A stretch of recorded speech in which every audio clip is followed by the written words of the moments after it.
नारायणं नमस्कृत्य नरं चैव नरोत्तमं देवीं सरस्वतीं व्यासं ततो जयमुदीरये नष्टप्रायेषु भद्रेषु नित्यं भागवतसेवया भगवती उत्तमं श्लोके भक्तिर्भवति नैष्टिके. So continuing with the discussion on Srimad Bhagavatam, Canto 4, Chapter 12, Dhruv Maharaj goes back to Godhead. Text number 39 onwards. Gambhir vego animisham jyotisham chakramahitam yasmin brahmati kauravya medyam ev gavam ganaha. Saint Maitreya continued, My dear Vidura, descendant of Kuru, as a herd of bulls circumambulates a central pole on the right side, all the luminaries within the universal sky unceasingly circumambulate the abode of Dhruv Maharaj with great force and speed. Each and every planet within the universe travels at a very high speed. From a statement in Srimad Bhagavatam, it is understood that even the sun travels 16,000 miles in a second. Can you imagine that kind of speed? 16,000 miles in a second. And from Brahm Samhita we understand from the shloka, Yat Chakshuresh Savita Sakal Grihanam, that the sun is considered to be the eye of the Supreme Personality of Godhead, Govinda. And it also has a specific orbit within which it circles. Similarly, all of the planets have their specific orbits, but together all of them encircle the polar star or Dhruvaloka, where Dhruv Maharaj is situated at the summit of the three worlds. We can only imagine how highly exalted the actual position of a devotee is. And certainly we cannot even conceive how exalted is the position of the Supreme Personality of Godhead. So Dhruv Maharaj became the ruler of the pole star, or which is now known as Dhruvaloka. And all the planets, they circumambulate that Dhruvaloka. I mean, they're doing parikrama of that Dhruvaloka every day, or according to whatever their time period is to circumambulate that. So imagine sun and all the planets. So sun, now you will see where Prabhupada says, from a statement in Srimad Bhagavatam, now that details will come in the 5th canto of Bhagavatam. Details of the whole universe. So the sun travels at 16,000 miles in a second. We cannot even imagine that kind of speed. Nobody has even understood that speed.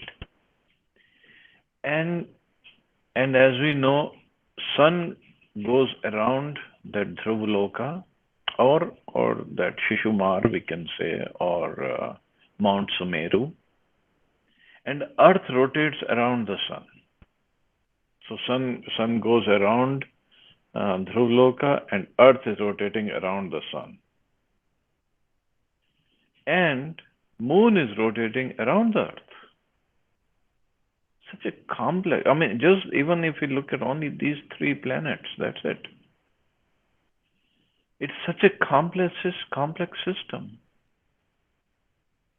It's not an easy system. And there are no strings attached anywhere. And still people say, oh no, nobody made it all. It just came into being. How is it possible? It's not even possible. Sun is going around that Mount Sumeru, or we can say Dhruvaloka. Dhruvaloka is the top, but Mount Sumeru is all the way across, all the way down. And Earth is rotating around the sun and moon is rotating around the Earth. And nobody is clashing with each other. Nothing is clashing. So that is the beauty of Krishna's creation. But all we have to do is understand there is somebody behind this, some super intelligent power is there behind it. And another beauty is Krishna himself doesn't even do it. He just lets his energies take care of it. Just like we studied how the universe is formed from Mahatattva and then Pradhan and this and that, and then the interaction due to time, interaction between three modes of nature, and then Brahmaji creates the planets and planetary systems and 8,400,000 species of life.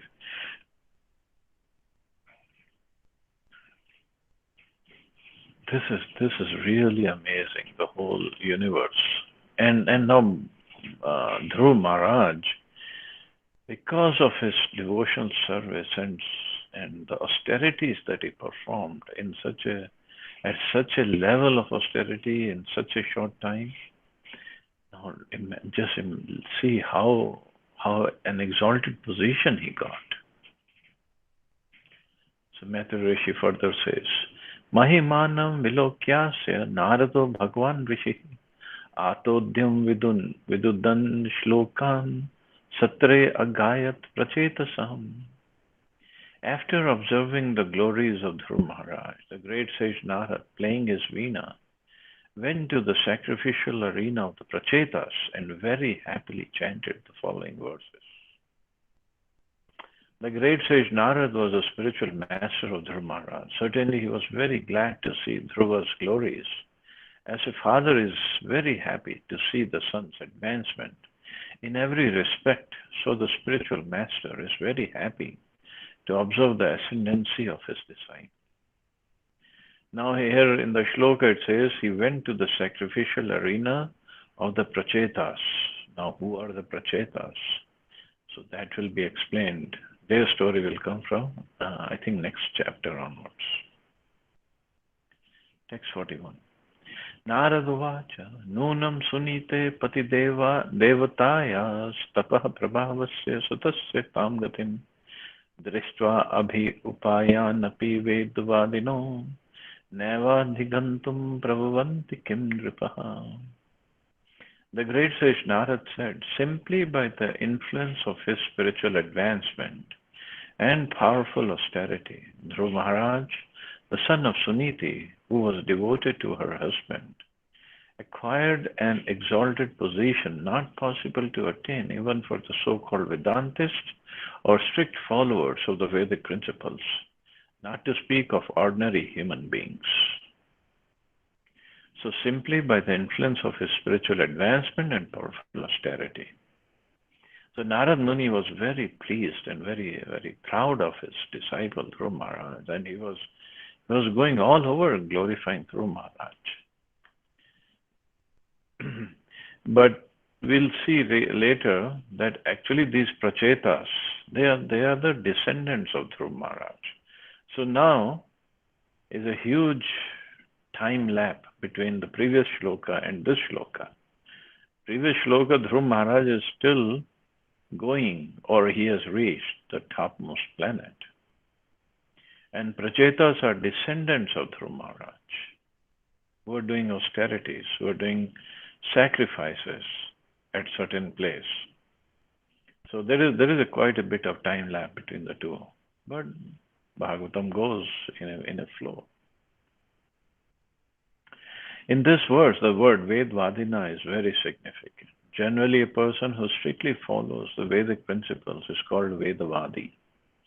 There are also called Vedantists who advertise themselves as followers of Vedanta philosophy, but who misinterpret Vedanta.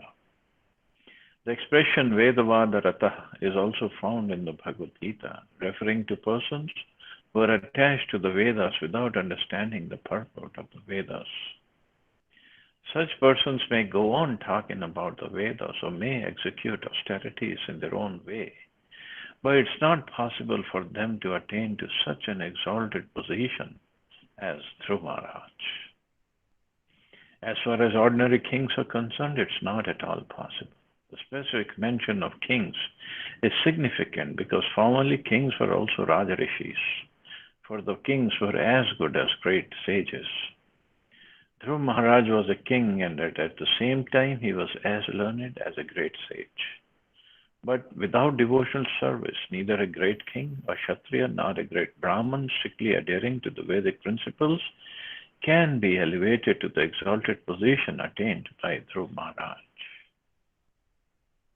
So Dhruv Maharaj attained what even the Vedantists or followers of Vedic principles cannot attain. And here Narad Muni, he specifically says, Suniti's son, Nunam Sunite. So even his mother is exalted because she has produced a son like Dhruv Maharaj.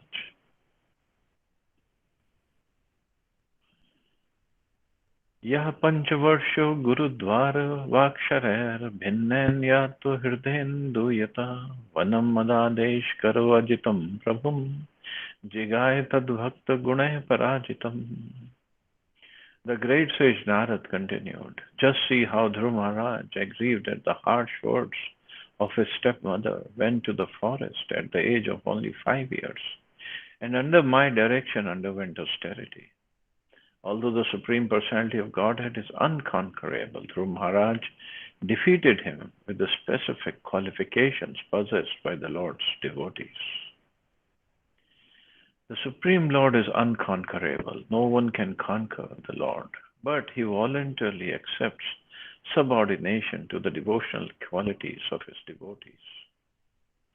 For example, Lord Krishna accepted subordination to the control of Mother Yashoda because she was a great devotee.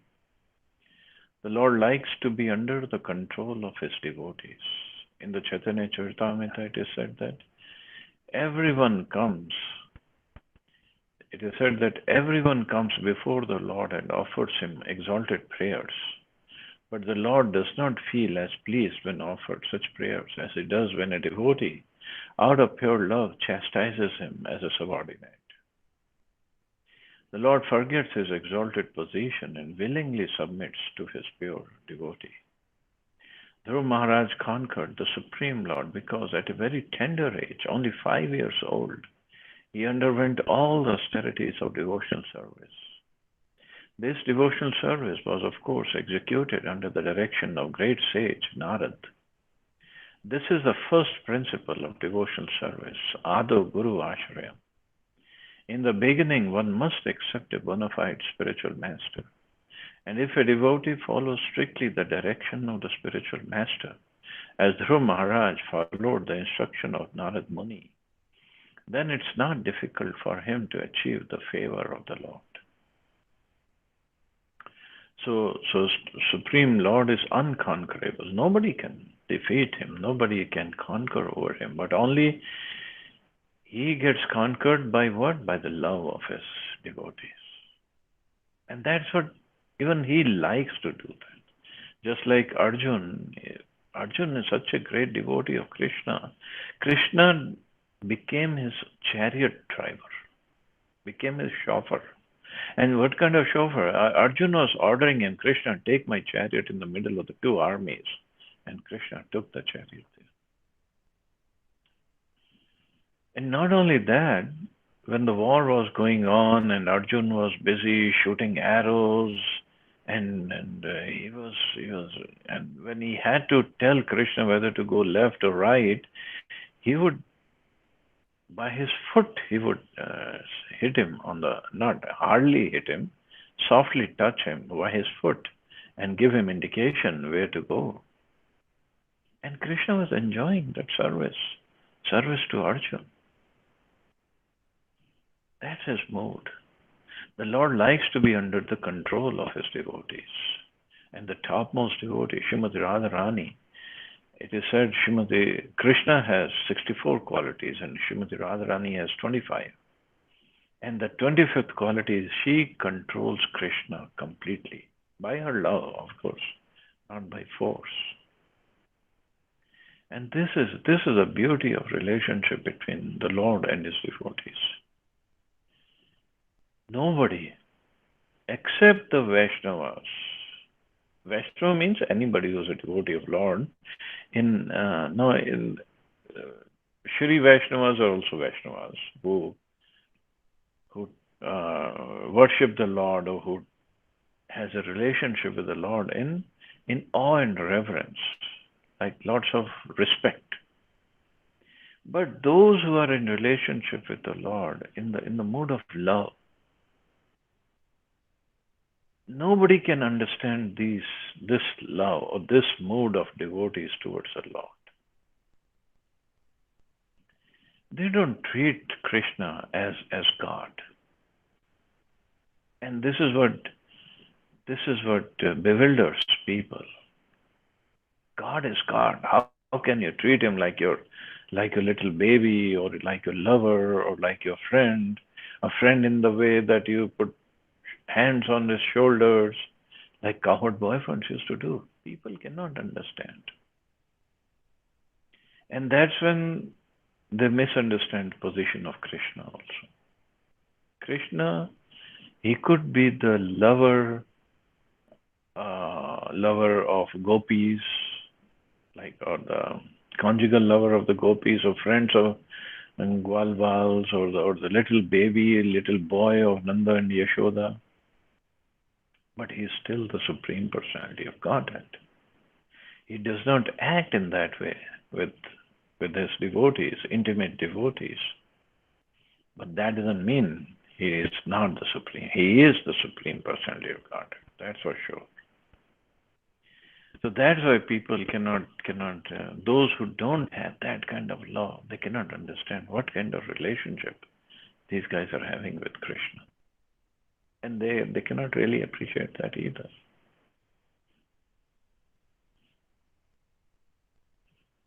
So for them, or for most people, Krishna is, oh Father, oh my Lord, please give me my daily bread, or Allah, you're great. How great he is. He's so great that he becomes a servant of his devotee. That's his greatness, actually. That's actual greatness is not how big or how majestic a person is. Actual greatness is when he forgets it and he becomes a lover or a servant of his devotee. But still, his position is still there. That's actual greatness. So how do we reach that position? By performing devotional service, just like Dhruv Maharaj did. And he did it under the direction of great sage Narad Muni. So this is what Prabhupada is saying, that one has to perform his devotion service under the direction of a spiritual master, of a bona fide spiritual master. The sum total of devotional qualities is development of unalloyed love for Krishna. Unalloyed means nothing, no mixture of karma or jnana or anything else, except service for Krishna, except love for Krishna. This unalloyed love for Krishna can be achieved simply by hearing about Krishna. Lord Chaitanya accepted this principle, that if one in any position submissively hears a transcendental message spoken by Krishna or about Krishna, then gradually he develops a quality of unalloyed love. And by that love only he can conquer the unconquerable. The Mayavadi philosophers aspire to become one with the Supreme Lord, but a devotee surpasses that position. Not only does a devotee become one in quality with the Supreme Lord, but he sometimes becomes the father, the mother, or master of the Lord. Arjuna also by his devotional service made Krishna his chariot driver. He ordered the Lord, put my chariot there, and the Lord executed his order. These are some examples of how a devotee can acquire the exalted position of conquering the unconquerable. Text 43. So these three verses were spoken by Narad Muni in glorification of Dhruv Maharaj. Yakshatra bandhur bhuvi tasyadhiruna anvarurukshedapi varshapugah shat panch varsho yad aho biralpah prasadya vaikuntham avapatat padam. Dhruv Maharaj attained an exalted position at the age of only 5 or 6 years, after undergoing austerity for 6 months. Alas, a great Kshatriya cannot achieve such a position even after undergoing austerities for many, many years. Dhruv Maharaj is described here as Kshatrabandhu, which indicates that he was not fully trained as a Kshatriya because he was only 5 years old. He was not a mature Kshatriya. A Kshatriya or Brahman has to take training. A boy born in the family of a Brahman is not immediately a Brahman. He has to take up the training and the purificatory process. The great sage Narad Muni was very proud of his having a devoted disciple like Dhruv Maharaj. He had many other disciples, but he was very pleased with Dhruv Maharaj because in one lifetime, by dint of his severe penances and austerities, he had achieved Vaikuntha. So apparently he achieved it in one lifetime. There's nothing he did in the previous lifetime, which was never achieved by any other king's son or Rajrishi throughout the whole universe. There is an instance of great King Bharat, who was also a great devotee, but he attained Vaikuntha Loka in 3 lifetimes, in 3 lives. In the first life, although he executed austerities in the forest, he became a victim of too much affection for a small deer. And in his next life, he had to take birth as a deer. Although he had a deer's body, he remembered his spiritual position, but he still had to wait until the next life for perfection. In the next life, he took birth as Jad Bharat. Of course, in that life, he was completely freed from all material entanglement, and he attained perfection and was elevated to Vaikuntha Loka. The lesson from the life of Dhruv Maharaj is that if one likes, one can attain Vaikuntha Loka in one life without waiting for many other lives. My Guru Maharaj, Srimad Bhakti Siddhanta Saraswati Goswami Prabhupada, used to say that every one of his disciples could attain Vaikuntha Loka in this life without waiting for another life to execute devotional service. One simply has to become as serious and as sincere as Dhruv Maharaj. Then it is quite possible to attain Vaikuntha Loka and come back to Godhead in one life. So Narad Muni was so proud of Dhruv Maharaj that he's kind of glorifying Dhruv Maharaj. That Dhruv Maharaj attained an exalted position at the age of only 5 or 6 years after undergoing austerity for 6 months only. Even Narad Muni had to undergo austerities for his whole life, practically. But Dhruv Maharaj attained it in 6 months only. That's commendable. And this is what Prabhupada is saying, that it is possible for attaining Krishna Loka, Vaikuntha Loka in one lifetime only. And he is citing his Guru Maharaj's instruction that his disciples or anybody can attain Vaikuntha Loka. All one has to do is become serious and sincere as Dhruv Maharaj. So it's not impossible, it's not impractical, it's not improbable, it is doable. Just we have to become sincere and serious. Text 44. Etatte avihitam sarvam yat prishto aham ihitvaya dhravasyodam dhamma yashas charitam sammatam satam. The great sage Maitreya continued, My dear Vidura, whatever you have asked from me about the great reputation and character of Dhruv Maharaj, I have explained to you in all detail. Great saintly persons and devotees very much like to hear about Dhruv Maharaj. Srimad Bhagavatam means everything in relationship with the Supreme Personality of Godhead. Whether we hear the pastimes and activities of the Supreme Lord, or we hear about the character and reputation and activities of his devotees, they are all one and the same. Neophyte devotees simply try to understand the pastimes of the Lord and are not very interested in hearing about the activities of his devotees. But such discrimination should not be indulged in by any real devotee. Sometimes less intelligent men try to hear about the rasa dance of Krishna and do not take care to hear about other portions of Srimad Bhagavatam which they completely avoid. There are professional Bhagavad reciters who abruptly go to the Raslila chapters of Srimad Bhagavatam, as if other portions of Srimad Bhagavatam are useless. This kind of discrimination and abrupt adoption of the Raslila pastimes of the Lord is not approved by the Acharyas. A sincere devotee should read every chapter and every word of Srimad Bhagavatam, for the beginning verses describe that it is the ripened fruit of all Vedic literature. Devotees should not try to avoid even a word of Bhagavatam.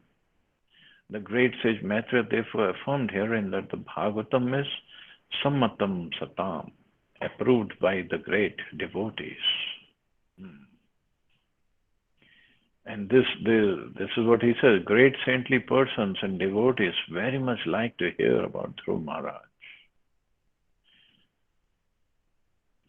So not just Krishna, not just pastimes of Krishna or his incarnations, the character, reputation, and activities of his devotees is also important, and we should hear about it. And actually, that pleases Krishna more.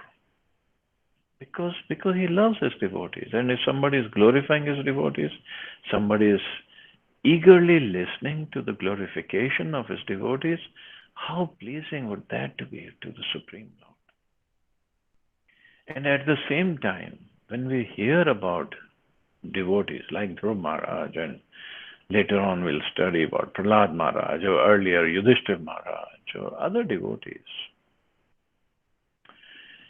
in our heart, there should be some prayerful mood that we pray to these devotees that please, you also give me that kind of determination, that kind of devotional service attitude that you have. Please bestow upon me as well. And devotees being kind, very kind, they can bestow these qualities so that we can really please Krishna. Because it is said in Nectar of Devotion, the bhakti is not given by Krishna. Because previously we studied how he is unconquerable, but he gets conquered by his devotees. So he does not give bhakti easily. But the devotees can give very easily. Devotees are very easily pleased and they can give bhakti. They can engage one in the service of the Lord easily. That is a mercy of devotees. That is a special position of devotees, and that is why they're very dear to Krishna. Text 45. Dhanyam yashasyam ayushyam punyam swasti ayanam mahat swargyam dhravyam somnasyam prashasyam agham arshanam. By hearing the narration of Dhruv Maharaj, one can fulfill desires for wealth, reputation, and increased duration of life. It is so auspicious that one can even go to heavenly planet or attain Dhruv Loka, which was achieved by Dhruv Maharaj just by hearing about him. See? So much of benefit just by hearing about the devotees of the Lord. The demigods also become pleased because this narration is so glorious and it is so powerful that it can counteract all the results of one's sinful actions. There are different types of men in this world. Not all of them pure devotees. Some are karmis, desiring to acquire vast wealth. There are also persons who are only after reputation. Some desire to be elevated to the heavenly planets or to go to Dhruv Loka, and others want to please the demigods to get material profits. Herein it is recommended by Maitreya that every one of them can hear the narration about Dhruv Maharaj and just get the desired goal. It is recommended that the devotees, Akam, the Kami, Sarvakam, and the Jnanis who desire to be liberated, Mokshakam, should all worship the Supreme Personality of Godhead to acquire the desired goals of life. Similarly, if anyone hears about the activities of the Lord's devotees, he can achieve the same result. There is no difference between the activities and character of the Supreme Personality of Godhead and those of his pure devotees. So, hearing about Dhruv Maharaj, of course, that hearing has to be with proper faith and proper mood and mentality. One can fulfill desires of wealth, reputation, and increased duration of life. And he can even attain Dhruv Loka, where Dhruv Maharaj is residing. Shrutva tachridhyabhikshanam achyut priya cheshtitam bhaved bhaktir bhagvati yaya syangosha sankhya. Anyone who hears the narration of Dhruv Maharaj and who repeatedly tries with faith and devotion to understand his pure character attains a pure devotional platform and executes pure devotional service. By such activities, one can diminish the threefold miserable conditions of material life. See, Shrutifal, Shukdev Goswami or here Maitreya Rishi is giving this Shrutifal. Here the word Achyut Priya is very significant. Dhruv Maharaj's character and reputation are great because he is very dear to Achyuta, the Supreme Personality of Godhead. As the pastimes and activities of the Supreme Lord are pleasing to hear, hearing about his devotees, who are very dear to the Supreme Person, is also pleasing and potent.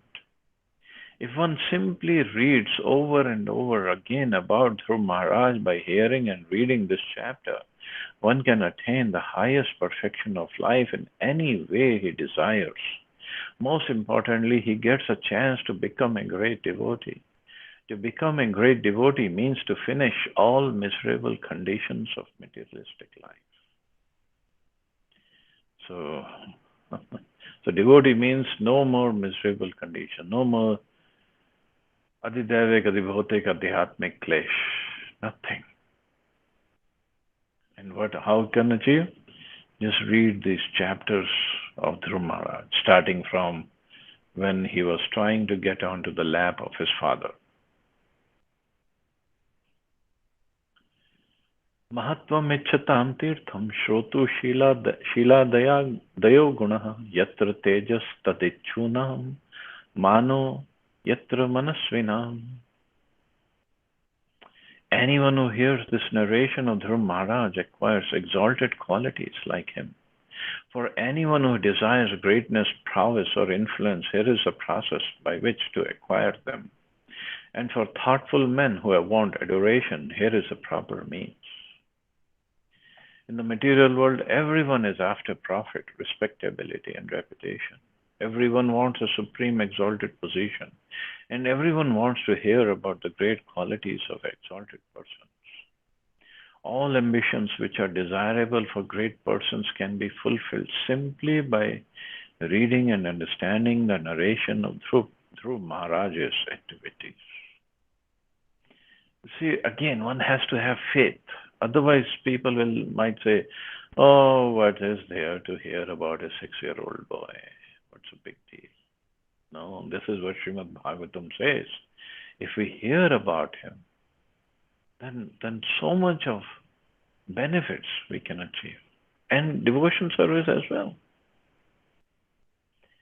Prayatah kirtayet prata samvaya dvijanmanan sayam cha punya shlokasya dhruvasya charitam mahat. The great sage Maitreya recommended one should chant of the character of and activities of Dhruv Maharaj, both in the morning and in the evening, with great attention and care, in a society of Brahmins or other twice-born persons. It is said that only in the association of devotees one can understand the importance of the character and pastimes of the Supreme Personality of Godhead or his devotees. In this verse, it is specially recommended that Dhruv Maharaj's character be discussed in a society of the twice born, which refers to the qualified Brahmins, Kshatriyas, and Vaishyas. One should especially seek the society of Brahmins who are elevated to the position of Vaishnavas. Thus, discussion of Srimad Bhagavatam, which describes the character and pastimes of the devotee of the Lord, is very quickly effective. The International Society for Krishna Consciousness has been organized for this purpose. In every center of this society, not only in the morning, evening, or noon, but practically 24 hours a day, there is continuous devotional service going on. Anyone who comes in contact with the society automatically becomes a devotee. We have actual experience that many karmis and others come to the society and they find a very pleasing and peaceful atmosphere in the temples of ISKCON. In this verse, the word Dvijanmana means of the twice born. Anyone can join the International Society for Krishna Consciousness and be initiated to become twice born. As recommended by Sanatana Goswami, by the process of initiation and authorized training, any man can become twice born. The first birth is made possible by the parent, and the second birth is made possible by the spiritual father and Vedic knowledge. Unless one is twice born, one cannot understand the transcendental characteristics of the Lord and his devotees. So twice born means after taking initiation into the spiritual life. Study of the Vedas is therefore forbidden for Shudras. Now, Shudra is not by birth. Nobody says it's by birth, by guna and karma. Simply by academic qualifications, a Shudra cannot understand the transcendental science. At the present moment, throughout the entire world, the educational system is geared to produce Shudras. A big technologist, a big technologist is no more than a big Shudra.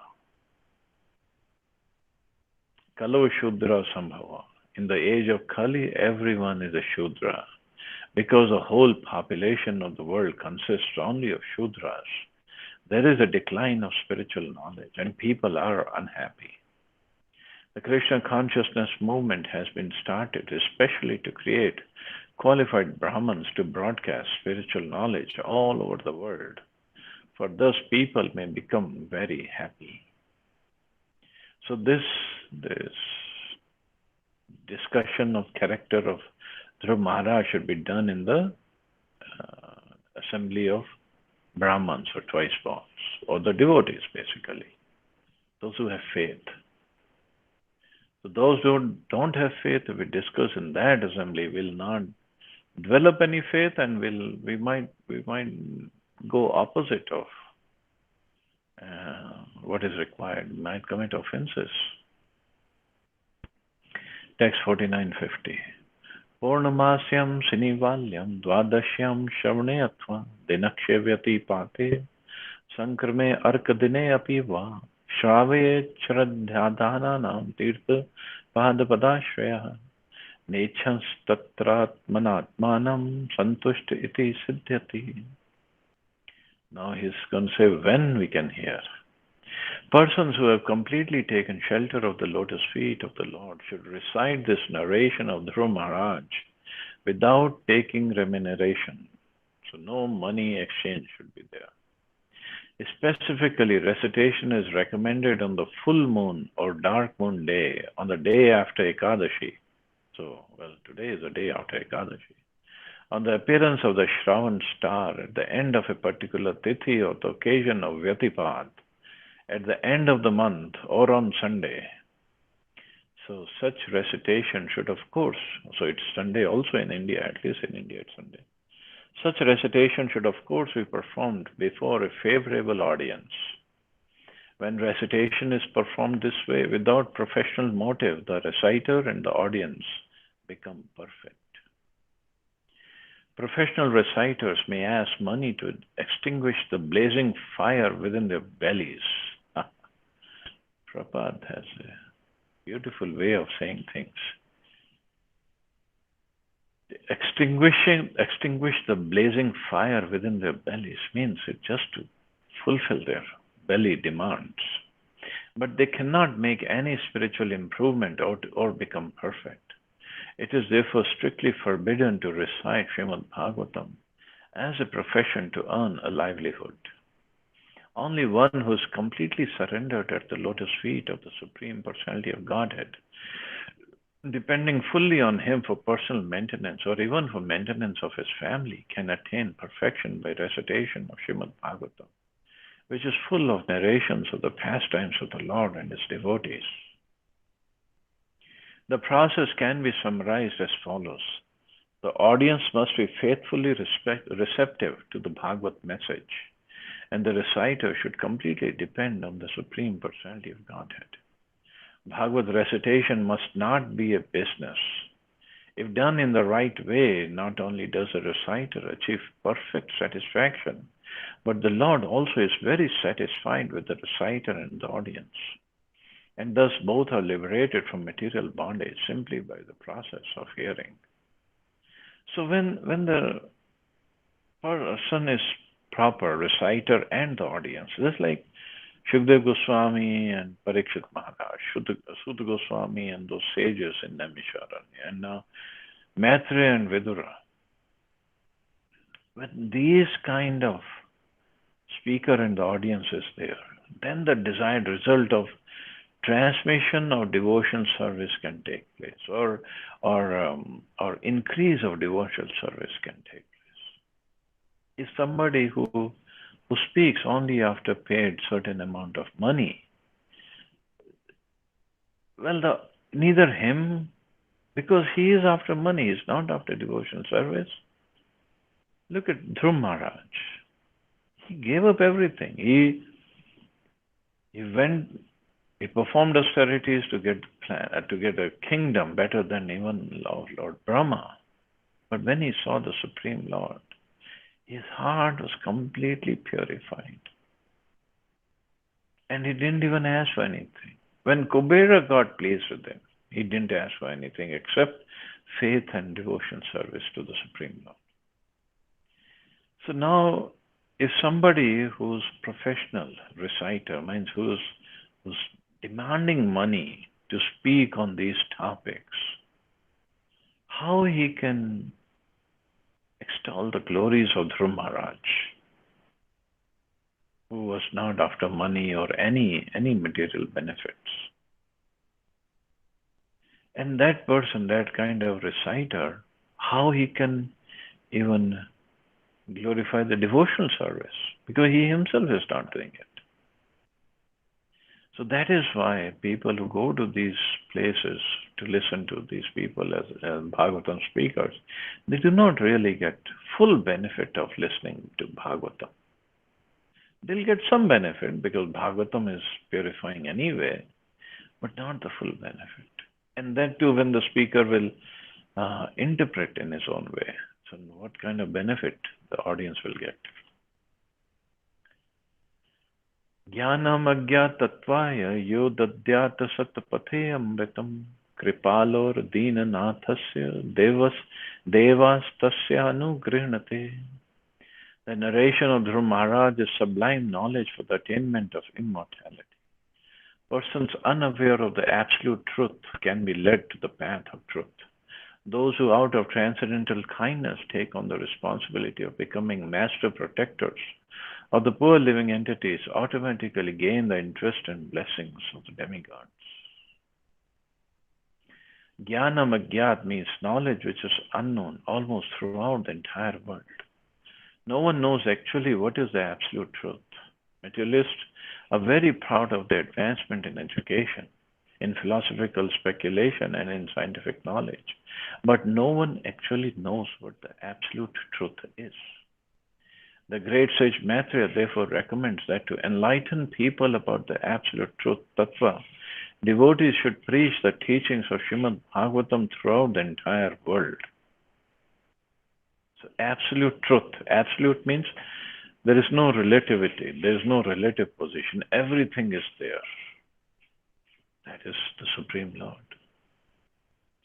Srila Vyasadeva especially compiled this great literature of scientific knowledge because people are completely unaware of the absolute truth. In the beginning of Srimad Bhagavatam, first canto, it is said that Vyasadeva, the learned sage, compiled this great Bhagavad Puran just to stop the ignorance of the mass of people. Because people do not know the absolute truth, the Srimad Bhagavatam was specifically compiled by Vyasadeva under the instructions of Narad. Generally, even though people are interested in understanding the truth, they take to speculation and reach at most the conception of impersonal Brahman. But very few men actually know the personality of Godhead. So recitation of Srimad Bhagavatam is specifically meant to enlighten people about the absolute truth, the supreme personality of Godhead. Although there is no fundamental difference between impersonal Brahman, localized Paramatma, and the Supreme Person, they are all three aspects of same Bhagwan. Factual immortality cannot be obtained unless and until one attains a stage of associating with the Bhagwan or with the Supreme Person. Devotional service which leads to the association of Supreme Lord is actual immortality. Pure devotees, out of compassion for the fallen souls, are Kripalu, very kind to people in general. They distribute this Bhagavad knowledge all over the world. A kind-hearted devotee is called a Dinanath, a protector of the poor, ignorant mass of people. Lord Krishna is also known as Dinanath or Dinabandhu, the master or actual friend of the poor living entities, and his pure devotees also take the same position of Dinanath. The Dinanathas or devotees of Lord Krishna who preach the path of devotion service become the favorites of the demigods. Generally, people are interested in worshipping the demigod, especially Lord Shiva, in order to obtain material benefits. But a pure devotee who engages in preaching the principles of devotional service, as prescribed in the Srimad Bhagavatam, does not need to separately worship the demigods. The demigods are automatically pleased with him and offer all the blessings within their capacity. As by watering the root of a tree, the leaves and the branches are automatically watered. So by executing pure devotion service to the Lord, the branches, twigs, leaves of the Lord, known as demigods, are automatically pleased with the devotee, and they offer all benedictions. So this is the advantage of becoming a devotee, hearing about a devotee. Not only the Supreme Lord, even the demigods are pleased. Idam maya te abhihitam kurudvaha dhruvasya vikhyata vishuddha karmana itvarbhaka kridan kanani kani matur griham cha vishnum sharanam yajagama.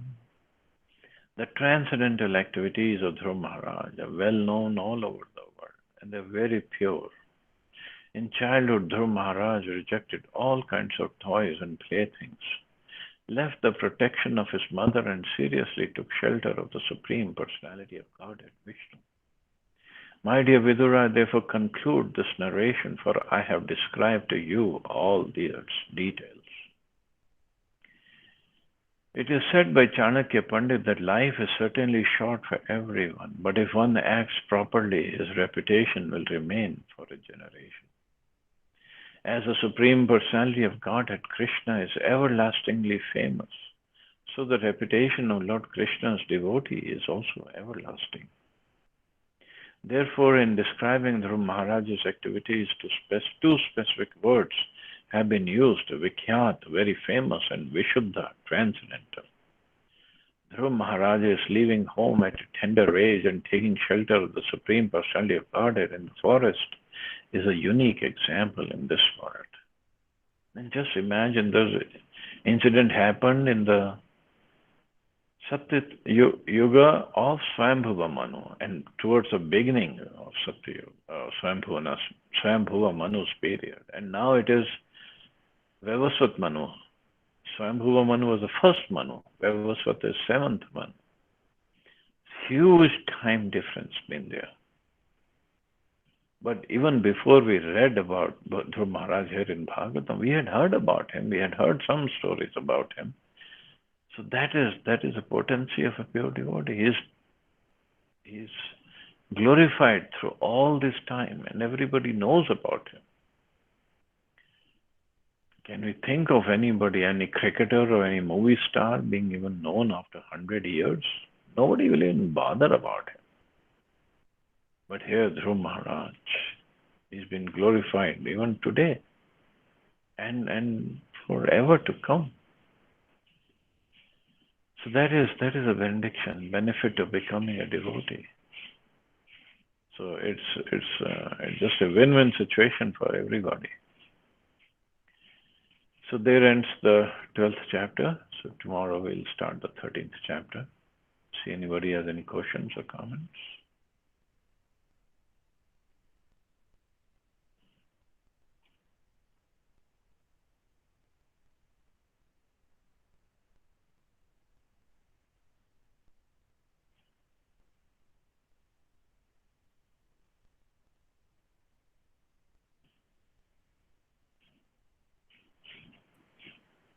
Hare Krishna. Hare Krishna, Mata.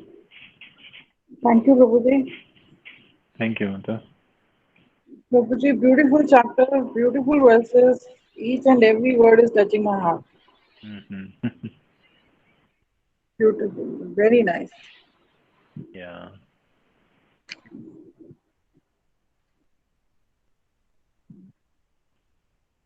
Pray to Dhruv Maharaj. थोड़ी सी sincerity मुझे भी दे दें. हम सबको ही चाहिए.